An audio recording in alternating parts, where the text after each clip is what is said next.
libraries to use. And the second one was around data preprocessing, like how do you process that data that I have collected from those various sources so that you can use it for other downstream tasks like machine learning. So today we'll be mostly covering now like the last bit, which is like now how do you model that data to generate like some useful insights or some valuable insights. And I think I'll just share my screen to get us started. But basically, in terms of agenda, we are just going to go through like a very quick presentation for at most 15 to 20 minutes to go through like the different case scenarios, the different types of models and the different types of tasks and how they can be handled. Then we are going to have like a very small code lab for around 15 to 20 minutes again, so that we can have enough time for Q&A, any questions that you might be having. So I'll just share my screen to get us started. So host disabled participant screen sharing. Maybe could you grant me access to share my screen?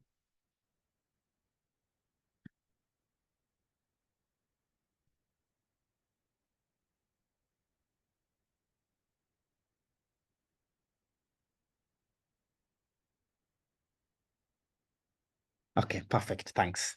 So I'll just share my screen now.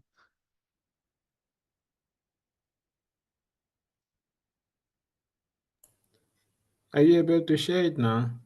Yes. So let me know if cool. you can see my screen.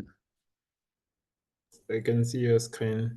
Can see my screen. Fantastic. Okay. So I'll just get us started on modeling geospatial machine learning problems. Basically, what we'll be answering here, given like a geospatial machine learning project, how do you handle it? Which algorithms do you choose? For example, how do you evaluate those models and such kind of things? So as it had been, as already covered in the last two webinars, the geospatial data usually presents like quite a lot of challenges, especially at a machine learning perspective. Number one, the data volume. Ideally, we have been having like more than 30, we have been having like satellites orbiting our Earth for the last 30 years. If you just try to estimate the scale, it's in the form of petabytes. And geospatial data is not just satellite imagery alone. So the satellite imagery is just for Earth observation and remote sensing, but there are other modalities of geospatial data, things such as weather and many others. So if you just accumulate all of them, you can just imagine the kind of scale that you're talking about, petabytes or 100 of petabytes. In terms of complexity, it really has like both the spatiotemporal aspect, whereby it's not just about like let's say like a single time series, but it's also like about space, like how does that space change over time. And unlike regular RGB images that usually just has 3 bands, when it comes to remote sensing data and specifically satellite data, we usually talk about like sometimes more than 10, even sometimes 100 spectral bands when you're talking about hyperspectral satellite imagery. And another thing is that there's usually like some sort of domain-specific knowledge that's usually required, especially around GIS, human sensing, fundamentals like coordinate systems, which had been talked about in the previous two webinars. So when it comes to modeling your data, there's usually like various approaches. There's geostatistical approaches. We have like machine learning approaches that mostly use classical methods, like the likes of linear regression, random forest, XGBoost, and ensembling, and many others. Then we have deep learning methods, whereby you don't need to, sometimes it's not a must you do like the massive work of feature engineering and the rest. Once you just have your data, you just feed it into the neural network and it can learn the useful representation for your task. So how we usually approach it as a recommended way is take your data, convert it into a data cube, and start your modeling from there. If you don't have like quite a lot of geospatial background knowledge, sometimes you might want to ski towards like deep learning methods because it's not a must you define things. You just treat it as a data problem. So you just take the data cube and apply it to the neural network of your choice based on what you're trying to solve, and just let it learn the useful representations. So I'll start with the first one that relies on classical methods. So basically how this works is that if you have this as your data cube, each pixel is taken like as an independent sample from this one here. So you'll have this as an independent sample. So let's forget about time for now, and let's assume that this is a raster stack of multiple geospatial data. So we can say, let's say this is NDVI, this is temperature, this is rainfall. So how you'll apply like a classical method is, first of all, you will need to flatten this raster stack or this data cube that you have. So you'll have like each pixel or each discrete global grid as an independent samples, then each layer of the raster stack as your columns. And this is a very good way of modeling because it's quite easy, even though it has like some disadvantages because treating like each pixel as independent sometimes it's not usually ideal because most of these data are usually spatiotemporal. So there's usually like some information across space and time that you might just omit. So after you have flattened your data, you will be having like rows and columns, and from there you can just apply the classical machine learning methods such as random forest, XGBoost, and many others. And this method can be used to model like a lot of applications. For example, land use land cover, you want to do like a yield prediction at a pixel level or at a discrete global grid level, or even like anomaly detection among many other tasks. So actually in our code lab for today, this is the approach that we'll be using. So this is the approach that Fancy will be taking us through. So we have said that one of the limitations of this method is that there's a lot of contextual information, especially like the spatial temporal dynamics that's being lost. So how can we account for that? We can try like some other type of modeling, mostly like a spatial temporal modeling that tries to account for both space and time, of how things are changing across space and time. And you can achieve this through like quite a lot of deep learning methods that are already available. For example, if CNN, maybe you can just turn it to be like a 3D CNN, or you combine it with some other models that takes into account sequences like RNNs and LSTMs. Another way is graph neural networks, especially if you want to model your problems as a graph structure, whereby you have like nodes and relationships among those nodes. And actually, like it's quite like a skillful way of learning like some useful spatial temporal dynamics. And it proved to really work well on this GraphCast model. If you have heard about GraphCast, it's a weather forecasting model that was developed by DeepMind in 2023, and it's quite like a state of art when it's applied on Era 5. So apart from that, sometimes you might find yourself in a situation whereby you have like quite a lot of data that is unlabeled because like one of the limitations or one of the things that is still making like the remote sensing field not to progress as fast as many other fields is the amount of labeled data that's needed. So traditionally, many models as is today are still trained using like supervised learning, whereby you have like your features and labels, be it like a regression or a classification task. But sometimes you might find yourself not having like quite a lot of those labels. And what the question here is like, how can we use some of the breakthroughs that we have had in other modalities like language and apply it in the field of earth observation. So self-supervised learning, it's quite like a skillful way of learning like useful representations from unlabeled data. For this case, this earth observation data.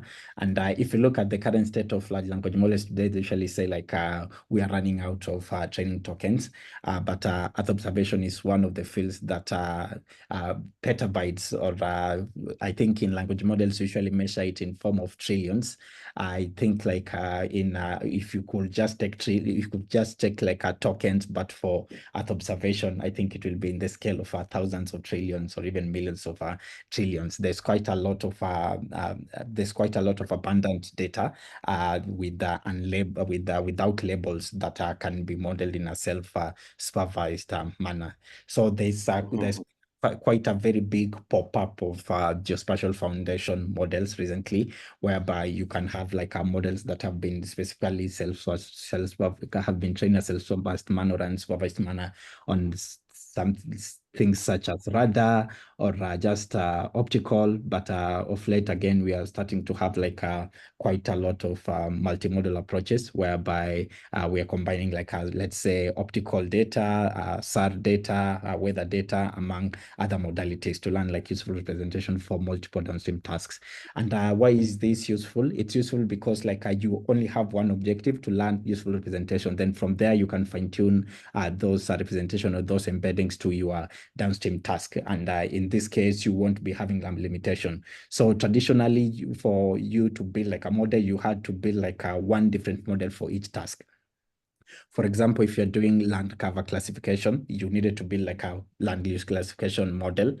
When you want to do like something like yield prediction, you'll build like a different model for yield prediction. But if you have learned like useful representation using self-forced learning, you can use those embeddings. What you'll need to do is just to fine tune those embeddings on your downstream tasks, whereby you won't need to build each individual models independently. I think it's just similar to what like happens in LLMs, whereby before we used to have like a different model for sentiment analysis, a different model for translation, a different model for summarization.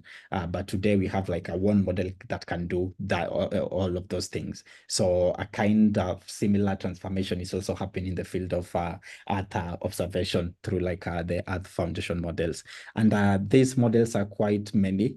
You can go check them out. We have like some called Prithvi that has been developed by IBM. We have like Galileo and Presto that has been developed by NASA Harvest. And we here at Amini also, we also have like a small foundation model that has been trained on Kenyan data.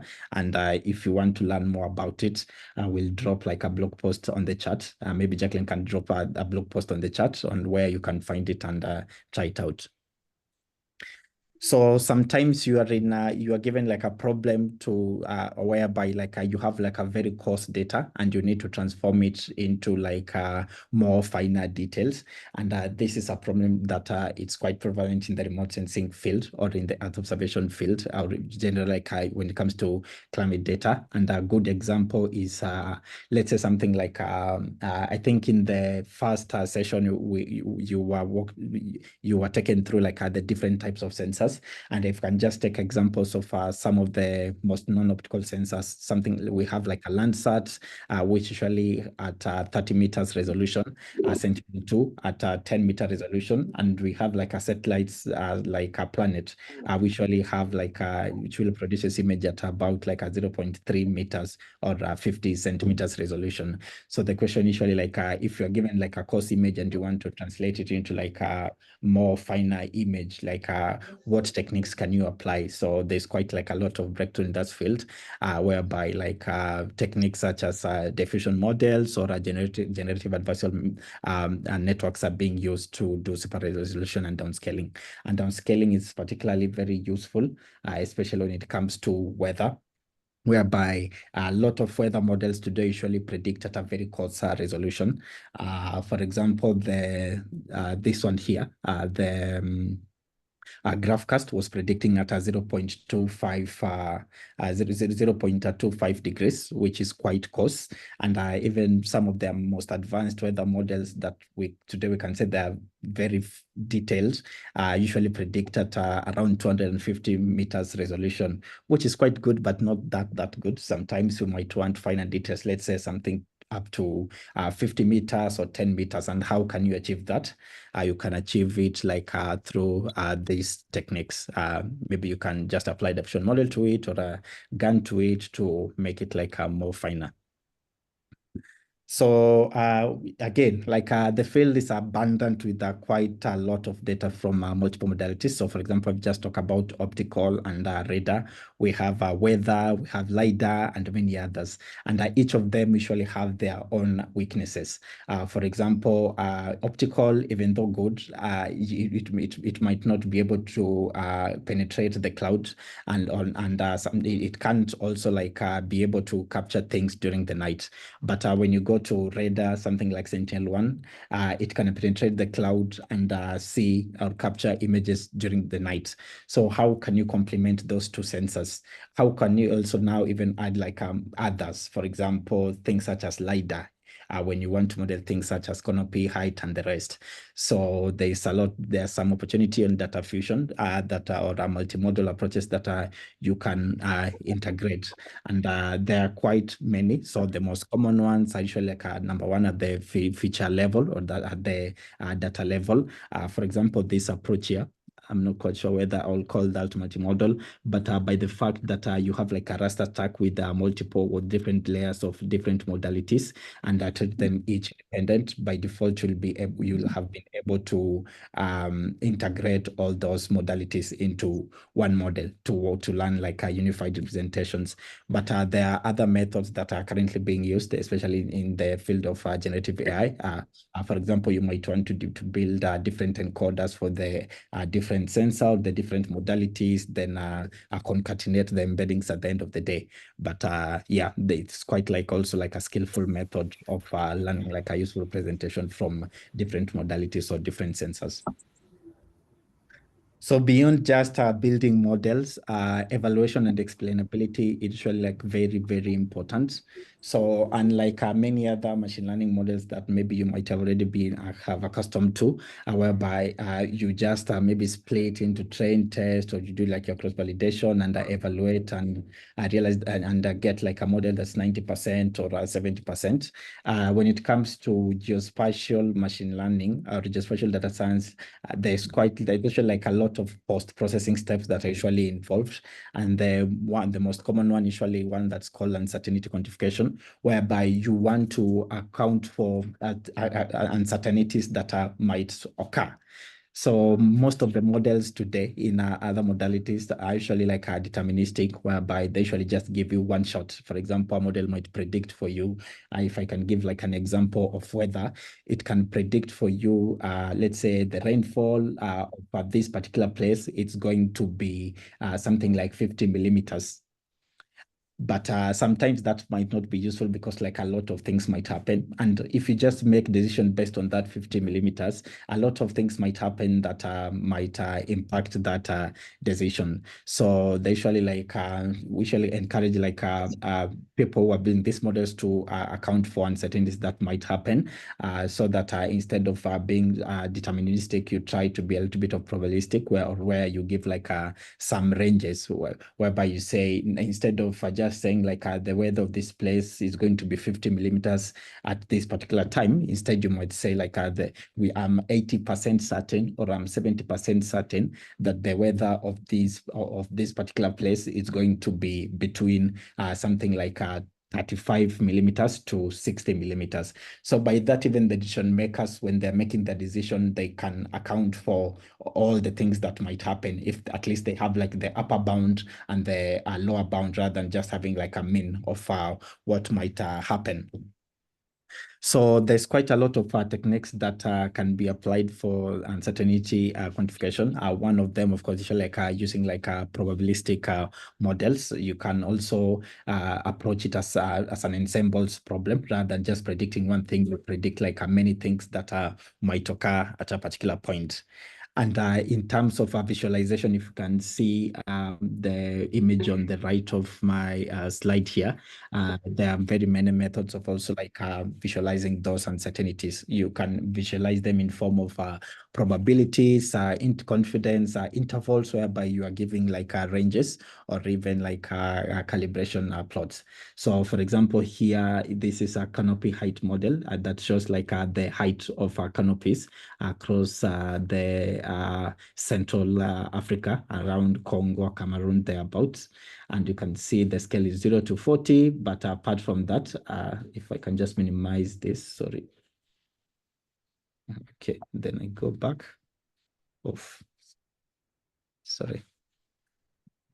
Okay, if I can just go back, beyond that, there are some provided uncertainties, and you can see like around this area, there's quite a lot of uncertainty, meaning that around this area, like it's not just the models, the model prediction alone, like the deterministic model predictions alone are not quite enough. And even for the decision makers that are making decisions based on this data might need to account for the other things that might happen. Then even when you are evaluating, of course, this is a common principle. You just need to know like the metric that you are tracking, because when you're training the model will just learn based on what you have told it to learn. So you need to choose like your evaluation metrics correctly. And when it comes to spatial data, cross-validation strategies are usually like very useful, especially when you want, for example, to split your data set between train and test. So when you're doing that, you don't want to find yourself in a situation whereby you have taken, for example, the entire of North, for example, equator. You've taken like equator and upwards to be your training, and equator and downwards to be like your validation. That won't be useful. Sometimes you want to have like some sort of spatial mix, whereby if you're having like a distributor, quite a spatially distributed data set. So in such cases, just a random train test, random like a train test split might not be the most an ideal method to use. Rather, you might want to consider maybe like some methods that integrate like some spatial information.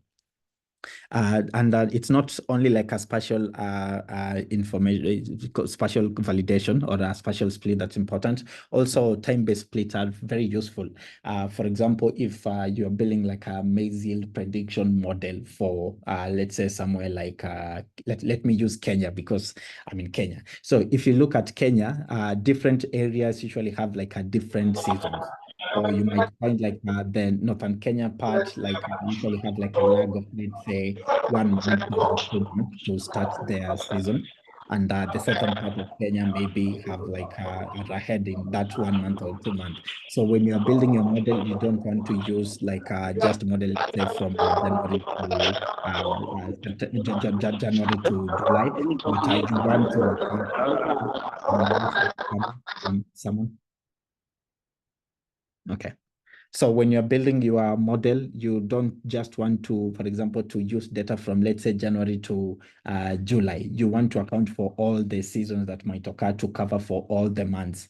So that's why like sometimes you might also want to, when you're validating, you just don't want to take like everything under one season, but you want to distribute them across like the multiple seasons. And it's just not it's not just yearly, because again, climate change is making quite a lot of things.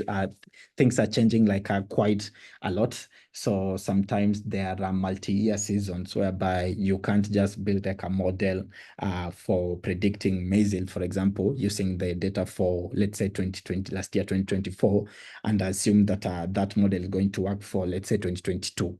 Maybe 2024, there's quite a lot of flood in that area, but 2022, yeah, that wasn't there. So ideally, you want to capture like all the time-dependent activities and the time-dependent phenomena that might have occurred, a bit like a drought, floods, and many others, so that you can have like a more representative model. So error analysis is also like very useful. For example, since our spatial prediction are actually displayed in form of a map, so rather than just displaying or showcasing your map, you might also want to display some sort of a residual maps that shows the difference between like the predicted and actual. It's also just a method of like just trying to understand the level of uncertainty that each prediction might be involved in. So there's quite a lot also of model interpretability tools, whereby you sometimes you just want to understand like what did the model think to say that this is a land, or what did the model think to say, what the model used to say that to decide and conclude that this is a water body. So interpretability based on like attention maps for transformers and just other methods is very useful. I think that's the end of my short primer. I think as the next steps, Fancy is going to walk us quickly through a notebook. Then after that, it's just a starter notebook. Then after that, we'll be having like some Q&As. Thank you. Fancy. Thank you. Allow me to share my screen.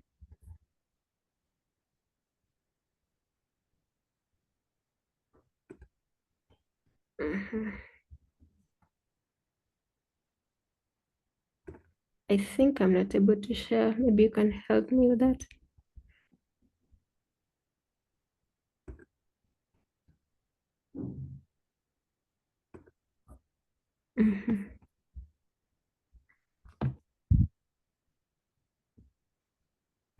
Someone allow me to share my screen. I say I'm not able to share my screen.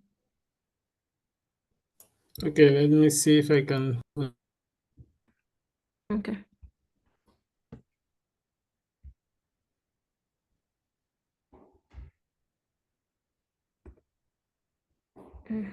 I'm still not able.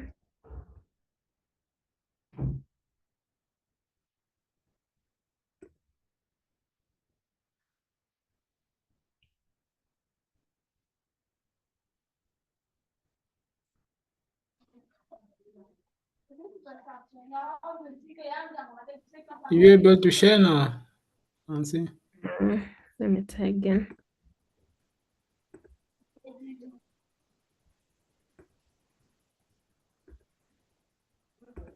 I can't share.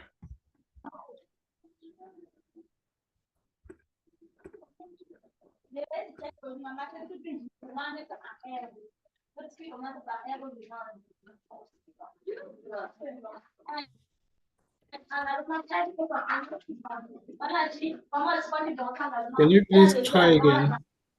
Okay. Let me try.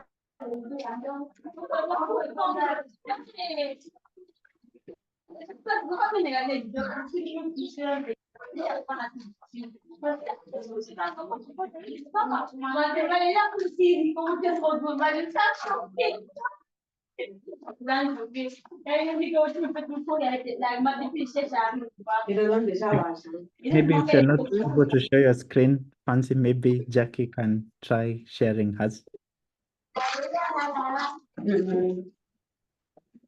Sorry?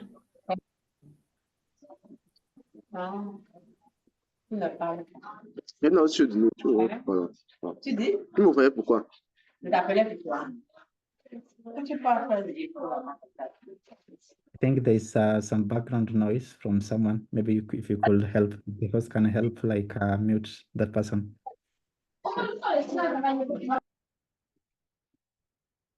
Okay, I think we can see your screen, Fancy. Okay, good. Yeah, now we can see your screen.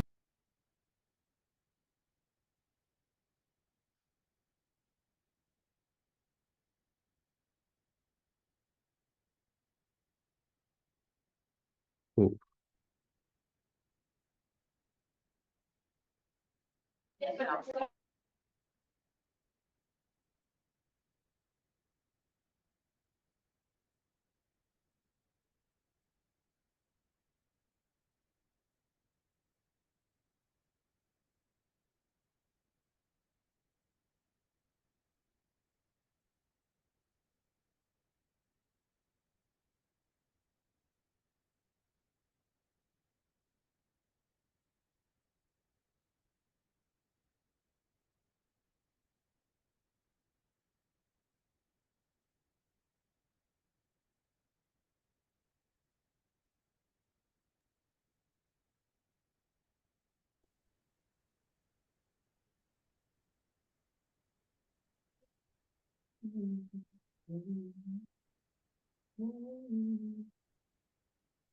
Can you see my screen? Yes. Yes, we can see your screen.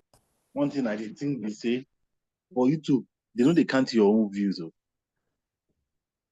Views too are to post it. Wow. Okay, I hope you can see the notebook well. I'm struggling to move this thing around, but I hope you can see the notebook. Yes, we can. Yes. Okay. Yeah. Sorry for the inconvenience. So this is a starter notebook, an introduction to ways you can apply machine learning to geospatial problems. And for this case, we're looking at a land use land cover with data collected from parts of Tanzania. And there are three classes that we're trying to target. That's building, cropland, and woodland. So that's what we're trying to do here. And I'll take us through how ways you can do such, or ways you can handle such a problem. The first one is we'll first of all import the libraries. You can see majorly we use sklearn, pandas, numpy. And then after that, we pre-process or prepare the data. So ours was in the notebook here, in Google Drive, I mean. So you just point it to that, and then we read the CSV. And so this is the head of the data we are trying to model. Running the info to look at what the data contains. This is how it's like. We can see it's about, it's 59 columns and 16,000 rows. So that's quite a bit of data. And just to look at the target classes, we're going to just run and look at the unique values in the target columns. And the target columns are BP, CP, this is the buildings, this is the cropland, and this is the woodland. And you can see that they are in yes and no format. So it's either yes or no about it. So just to ensure we are able to work with the target columns, we're going to change it to yes to stand for 1 and to stand for 0, no. And this is what this cell is trying to do. After we run, we look again at the head, and you can see it's already like factor that in. And since, I think I forgot to mention, it's a multi-label classification. So it means it's possible for an instance of data to be in more than one class. No wonder you can see 1 and 1 and 1, 1, 1, 0, something like that. Yeah, so that's the classification you're trying to do. And then we're going to, since we have about 59 columns, and we can see other columns that probably will not contribute to us knowing what the class is, for example, region, district, ward, survey, and stuff like this. We selected columns that we're going to use to train the model on. Again, this is just an introduction to how you can handle such a problem. So this is how we came up, or we decided to use these few columns just for demonstration.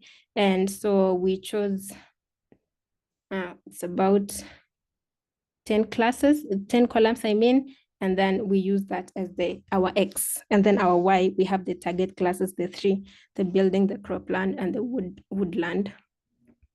So now we are using this to train the model. This is like our final data that's prepped, that's ready to go into the model. And this is the head. This is how it looks now. Now this is the X head. So just before getting into the model, we need to normalize this data into a unit variance so that the model doesn't get confused or misread or misweigh some values, some columns. And this is what it tried to do here just before splitting to training and to validation. So we use standard scalar. So we fit and transform the X, the training data or the X. And then we split using 80-20% sets. This is done here. And then now the next step after training and splitting is to run through the model. And for this, because it's a multi-label, we are going to wrap the model around this multi-output classifier, and we used a random forest classifier just to do this. Again, multiple or different other models can do the same, or you can use various other models to achieve the same. But for this case, you're going to use a random forest classifier. You train the model using the data we split over here. And then after the model is done, we are going to evaluate and see what it learned, how it lands, how good it is. And we use area under curve to check on the accuracy of the model, to see how it was able to distinguish between the various classes. Yeah, so this is what the cell here is doing. And we run the scores, and we can see here, we have for building, we have 0.7. For cropland, we have 0.74. For woody land, we have 0.8. And generally, ROC, AUC, when a value is towards 1, one represents perfect classifier. So with 0.7 to 0.8, we can say the model did fairly well, and the mean is 0.74. So for such a data, and for this example, we can say this did well. With further feature engineering and more work, probably can do good and can be applied for business cases. So this is just an example looking into how each class performed. So this and this, so 0, 1, 2, 3, the 3 classes. Yeah, and I think that's about it on land use, land cover using random forest classifier. Yeah, thank you. I think we are open to take questions. If you have any question, you can shoot your hand up on both session, mine and Clinton's. Thank you.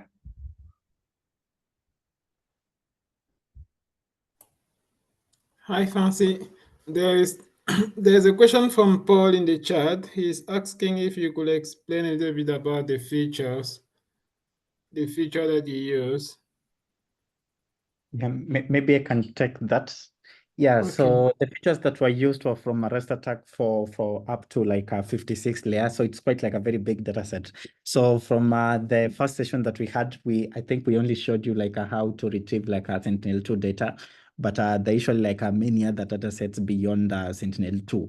So we have like a MODIS, which is just like another optical sensor, but with a very a bigger like spatial resolution of 250 meters.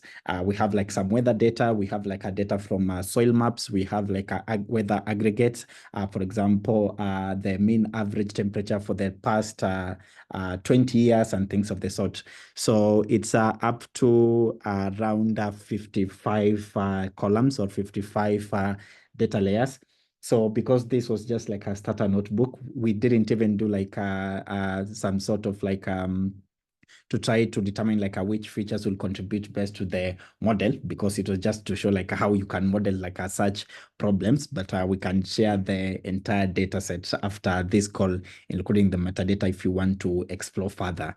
So because it was just like a simple like explanation, we just limited ourselves to 10 layers to 10 layers or 10 columns. But the main data set has up to 50 layers or 50 columns that you might want to try out afterwards. I hope that answered the question.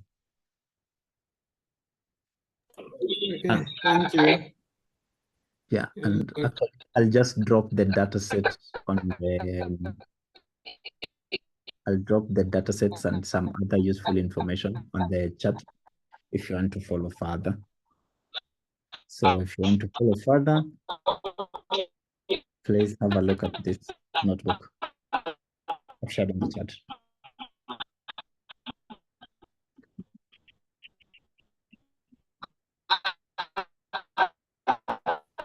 First, unfortunately, we can't hear you. There's like a lot of noise in your background. Can you maybe write your question in the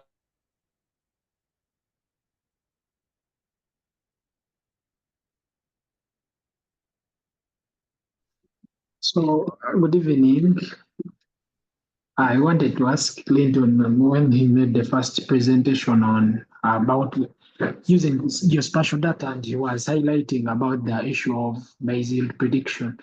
So basically, I think I asked this question last time, but for more clarification about, for example, under maize, and I want, because last time we talked about X-rays, and Yeah. once I put the images, I think last time we were using Microsoft datasets for Modis and Sentinel. Now there is a feature for under Google Thinking where, for example, you can mask out the non-cropland areas and you focus on crops only.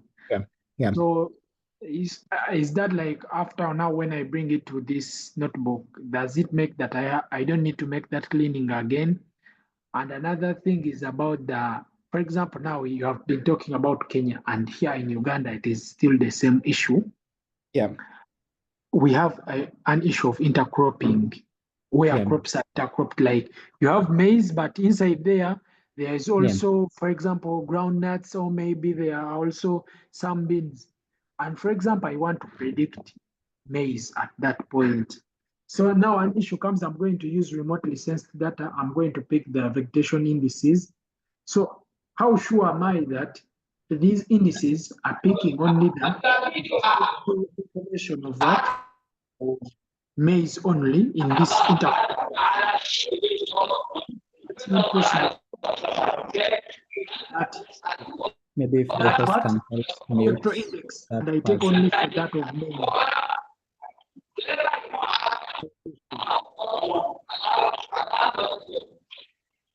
Yeah, sorry for that. But maybe the host, maybe if there is some action that can be taken to mute that discussion. Lawal, can you please mute yourself? I think you should be having the capability of muting them. If you click on the three dots.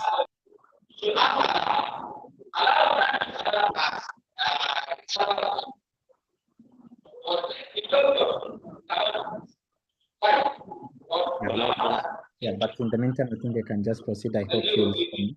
So on your first question, it looks like a crop masks. So when you went to, let's say, that Google Earth engine, and you were able to crop to mask like areas that were cropland, under the hood, it was using like a crop mask model, or a land use land cover model that has like a crops under its classes. So what it did is just like it only masked like those regions.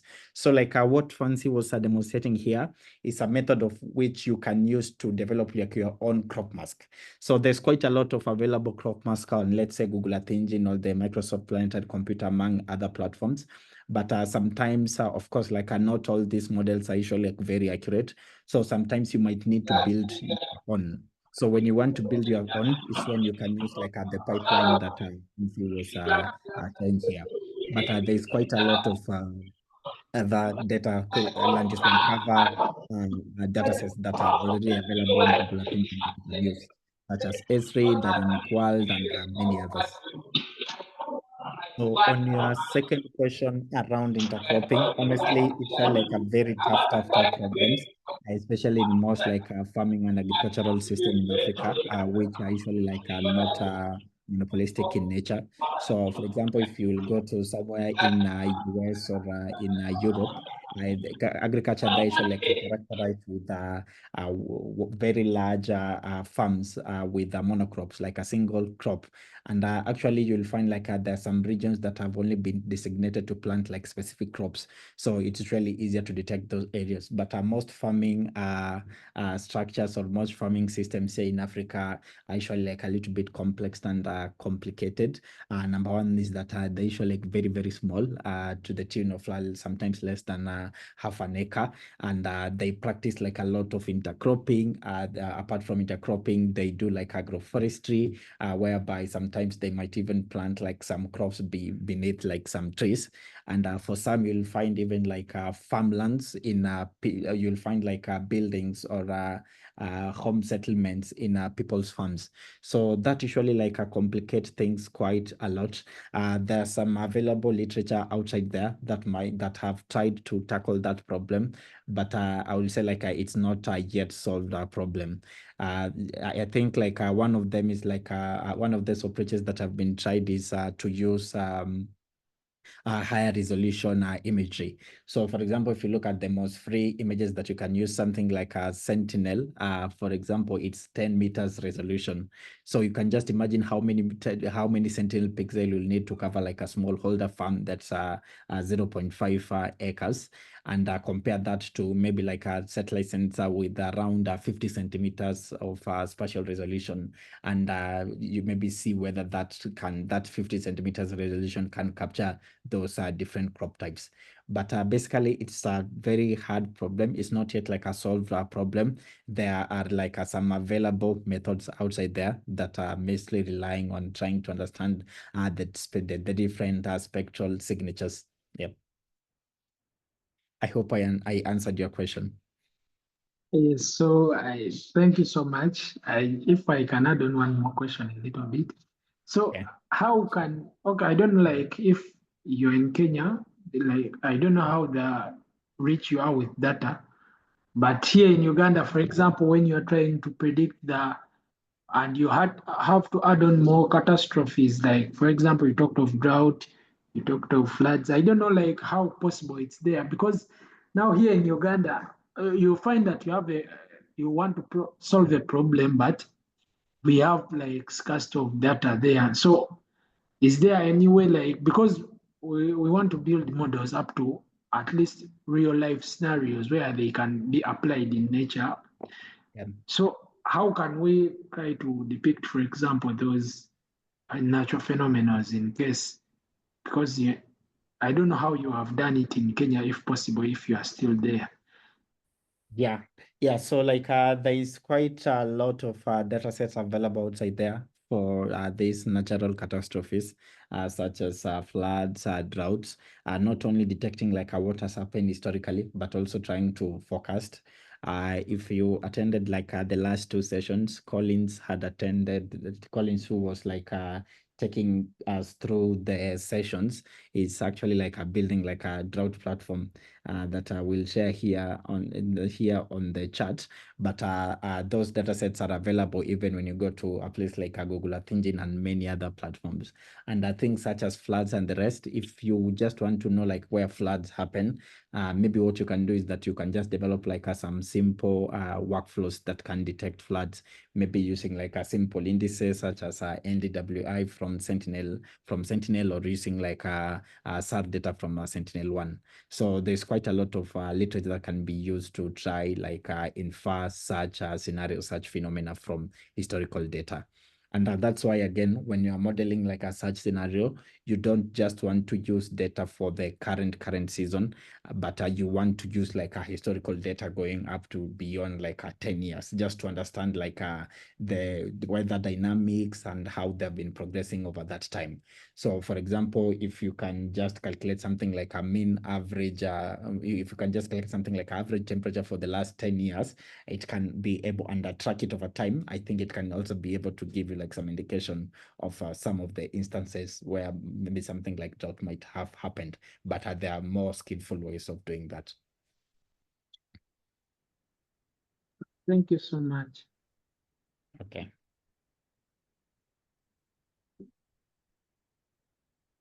Okay. Is there any other question?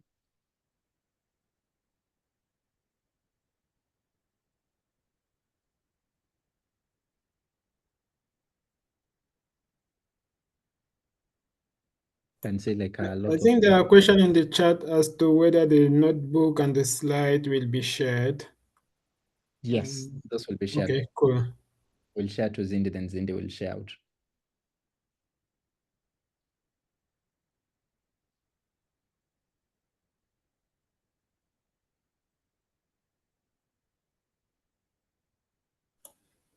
Any other questions?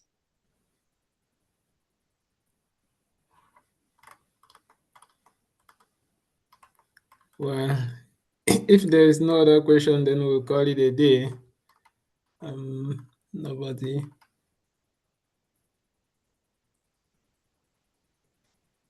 Oh, yeah, Kelvin. There was supposed to be like a link to be shared for where we could access the foundation model. Yes, I think I'll just drop that on the chat now.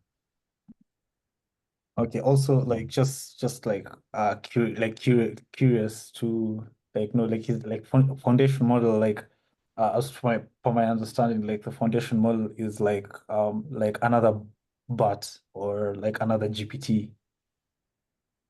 Yeah, so a foundation model is just a pre-trained model that has been trained by a lot of data in a self-supervised or an unsupervised way.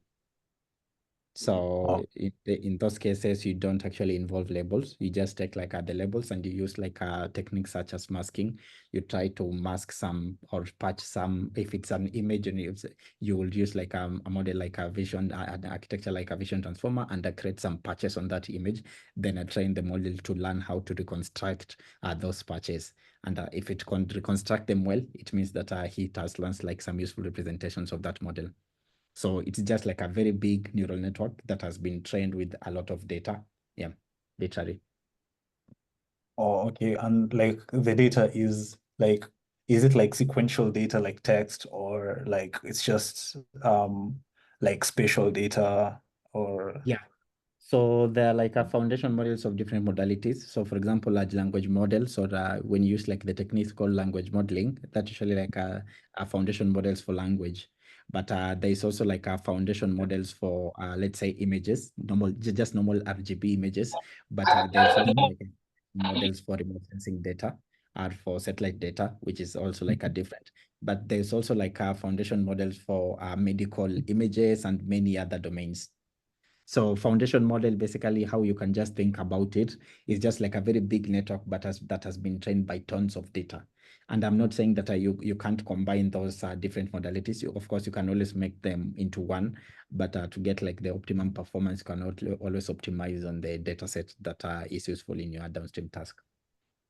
So for example, for this case, if you're talking about foundation model for Earth observation, you can take something like Sentinel-1 data, Sentinel-2 data, you take like LiDAR data if you have it, you take rainfall data, temperature data, elevation, and many other geospatial data, and you pass them through that neural networks for it to learn representation or embeddings that you can fine tune for your tasks. Oh, okay. Yeah, I think that's clear enough. It's really impressive.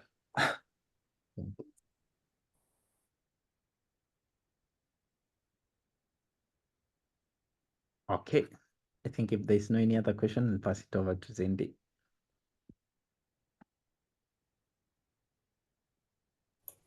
Okay, well, thank you very much, Clinton and Fancy and the whole Amini team for the webinar. Since there is no other question, we are going to stop here.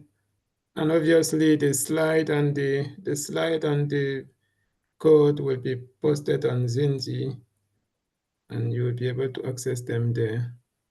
Thank you. Thank you. Hey everyone. Bye. Bye-bye. Cheers.